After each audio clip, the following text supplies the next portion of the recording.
There's a lot to know when it comes to making custom parks in Skate 3. So many terrain pieces in different shapes and sizes, changeable skins and color. The Skate 3 servers are littered with parks of all different kinds, and people are still making them today, 13 years after its release, which is amazing for a video game of that era. But what is it that makes a park truly great? What is it that makes it stand out from the rest? What is the difference between a 3-star park and a 5-star park?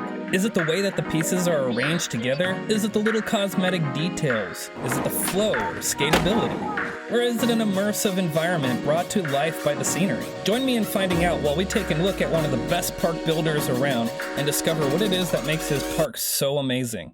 What's up, Gekkotians, and welcome to another episode of Talkin' Skate. Today we're going to be taking a look at 3 parks chosen by the incredibly talented AKuma6802. If you've watched my videos in the past, you know that I have been singing this man's praise for a while now. I even collaborated with Akuma in making a park, which you can see in this link here. But for now, we're going to be looking at 3 of his other parks: Storage Hall, the Pipe 2, and Blue Team 2, a strong answer to his 5-star masterpiece, Red Team. So without further ado, let's dive right in. All right, so here we are at Storage Hall. I picked this one first to just kind of showcase exactly how good that Akuma is at making extremely detailed, like hyper-realistic parks and maps and stuff. It's got this really sweet, like, DIY spot in here. Right out the gate, you might be noticing certain details about this place, like, for instance, the drooping wires. I've seen a few parks where he's done this, and it's actually really interesting and really creative. Double doors over here. Classic speaker. Dude, I love it. Dude, I love all of this. I mean, like, look at that. Look at the ceiling. Nothing skatable up there, but all of this is just all cosmetic. It's all for, you know, the immersion. And man, I really honestly kind of like wonder what's back there. I mean, there's nothing back there. I've looked back there. There's nothing, but it makes you go, what are those wires going to, you know? And speaking of back here, you know me and my secret spots. Boy, do I love some secret spots.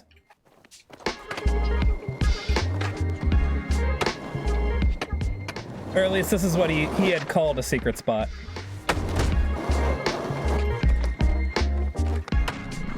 Alright, I guess we can get up here. Oh man, hang on though. Let's damn.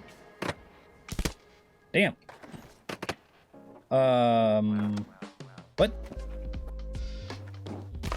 No. Okay. Alright, so this is definitely where I want to get my footage. I'm gonna try to do like a foot stall on the shelf above.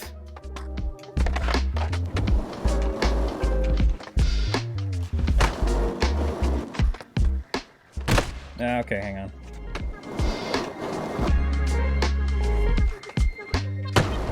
Yeah! I don't know though, I feel like I got that really super quick. I think I can do it even better. Let's spice it up a little bit. Like that. Not the right shelf. I really dig like the giant like thermal vent pipe going in the middle of this. It's like it makes it feel claustrophobic, but you know that you're never going to hit it.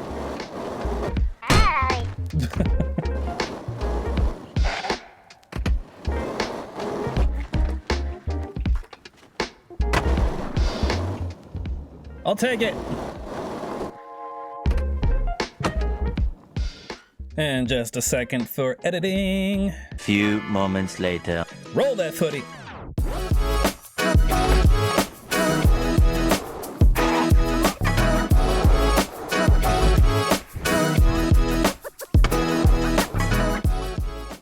So I mean, you can tell from yourself. I mean, just look at all of this detail that he puts into it.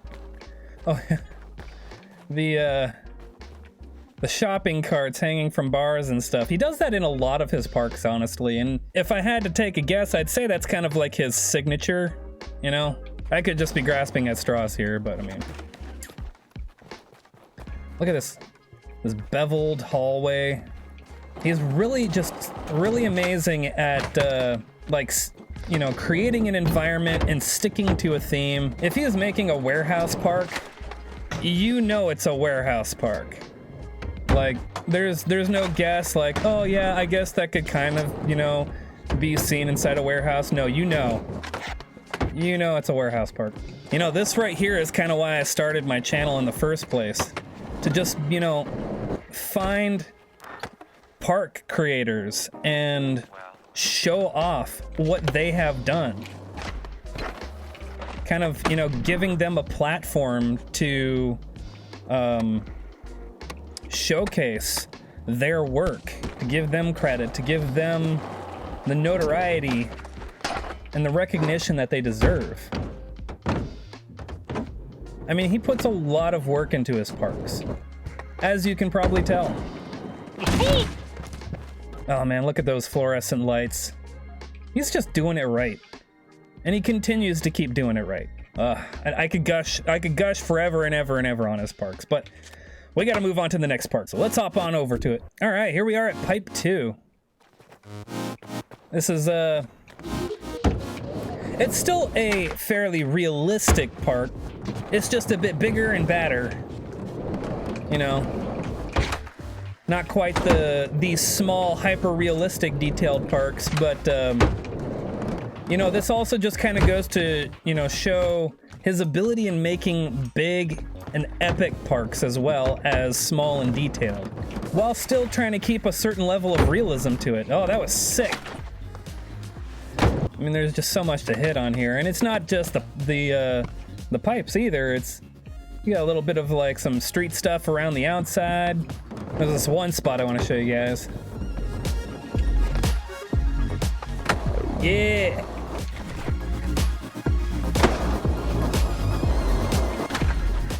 I suppose you can consider this a secret spot in the park. It is kind of like out of the way, and therefore it's kind of like out of sight, out of mind until you discover it, and then you're like, oh shit, let's hit that. But there is some secret spots in this park, and I'll show you guys as soon as I get to it. But first, I know what you guys want. Y'all want this. Yeah, you want this. I know you do.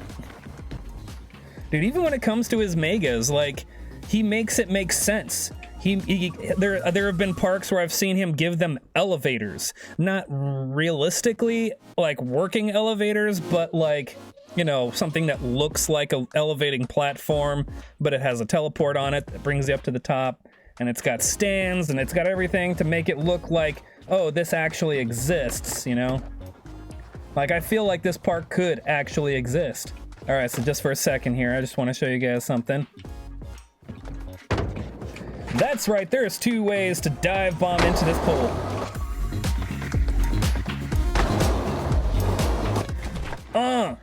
Son, All right. Not fooling around. I know what y'all came here to see. All right, so let's hit this shit. Going down.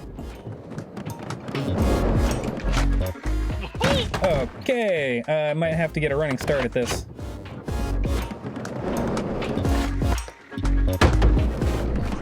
Well, at least I'm not eating shit when I hit it.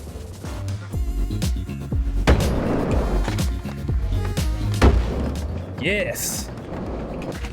And also, yes! Alright, but here's another cool part. Got this narrow gap here. No, okay. Maybe no ollie, just drop. Yes! Alright, so here's another part that I just wanted to go show you guys real quick. Yes, we're going down, but not too far. Just gonna hop down right here. And hit that same spot again. Oh, okay. I'll get this eventually. 346 minutes later. There we go. Yes! And then up. Okay.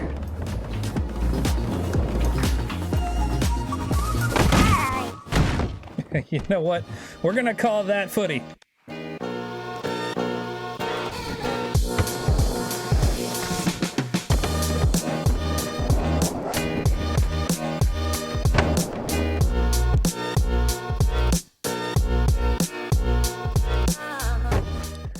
Okay.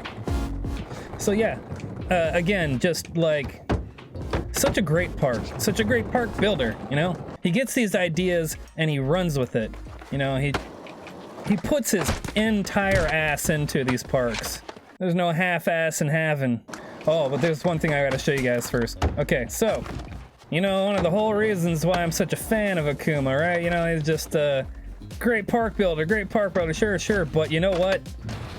The man is a master of secret spots. And I'm here for it. All right, so I'm gonna hit this spot right here real quick. Let's do like a hard flip to dark catch, slide, and then flip out.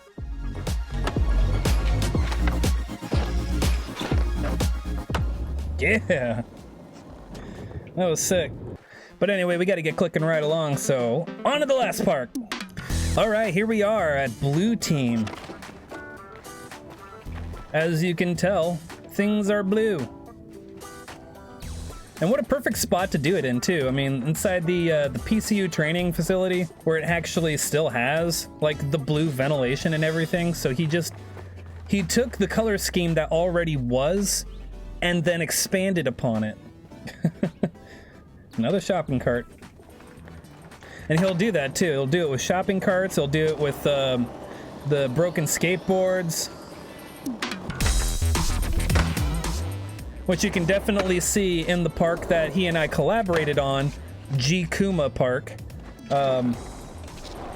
He did that across one of the bars by the half pipe.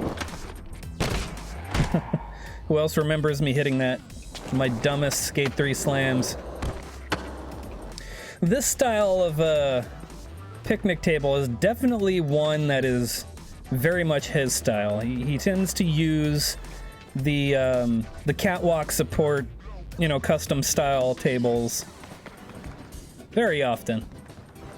And I picked up on that when I was making the first half of Gekkotians Park. So here's another thing that I'm a sucker for, is levels. Levels upon levels.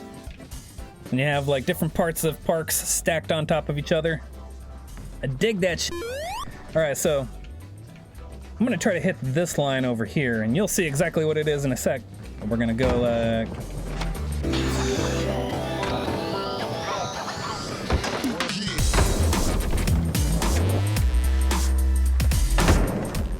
oh, that wasn't it. All right, so more or less what I'm trying to do at the end there is it's a body not a body variable, but is it a body variable where you take the borer and you wrap it around?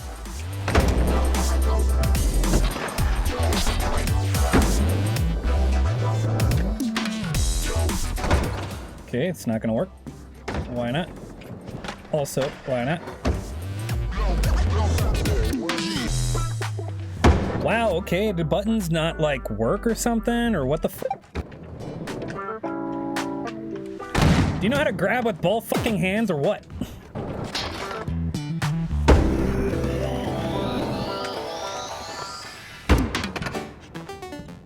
That's more or less what I was trying to do. Except go over.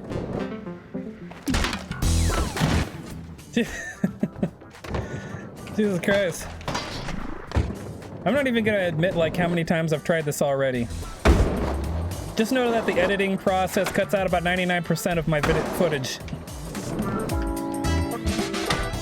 Oh my god! Well, okay, that would have been sick. I would almost counted that as footage, but we're gonna do the thing I'm trying to do. I ain't giving up on it. Not yet, anyway. Oh my god, that was sick. Why did you do the long version? That would have been perfect if you did the short version.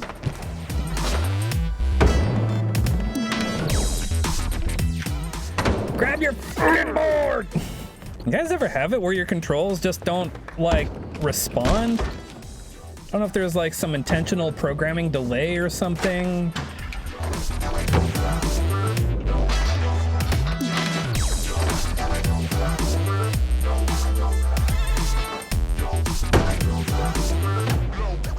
God damn, I fucking hate rail lock. Dude, you just get stuck, and then you try to ollie away. You try to ollie away, and then it's like, Oh, what? Did you say that you wanted to go straight and continue on the rail? Like, no, bitch, I didn't. Jesus fucking Christ. Okay, let's do a little experiment here. If I grab both, yeah, okay, it grabs onto both sides. Okay, that's good. Then fuck me then. Okay, do it again. Hey, guess what? It works again. Let's do it a third time, you know, just for all the scientific data. Okay, so it fucking works. All right, now what happens if I do that and then I press B? Okay, yeah, he fumbles both hands. Anyway. One eternity later. Why do I choose to do these lines? You know, it's for you guys. I hope you guys know. Fuck yeah, okay, I'm taking that. Forget whatever the fuck else I was trying to do. I'll figure that out later. In the meantime, I just got myself a nice little clip, and I'm gonna fucking run with it. And you guys are gonna fucking enjoy it, because I'm gonna put all of the fucking bells and whistles into it, and you're gonna love it. I'm gonna have to cut out so much of my swearing. Almost lost my cool there. I don't like the way that it turned on that first one, but you know what? Fuck it. You guys don't even know how long I've been trying for this line. There's no reason, because I've gotten this line before because I lost footage last time and I was able to do it like multiple times in a row to get like the perfect shot, and this time, no. You're not gonna get that fucking shot, you fucking gecko. And you know, who knows really? Like, it could be me. It could be just like my garbage playing. Let's face it, I'm no fucking pro at this.